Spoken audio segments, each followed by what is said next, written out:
यो भाइ अति रहेछ सुप्रिम भाइ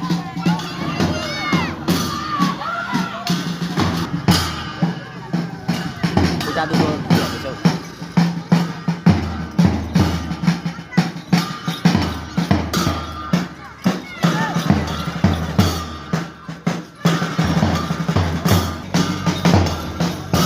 गाईको प्राणी थियो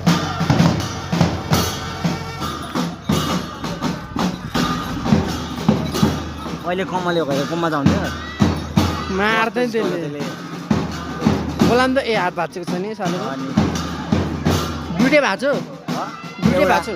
साइकलमा स्टन्ट गर्दा मात्रै भाँचेको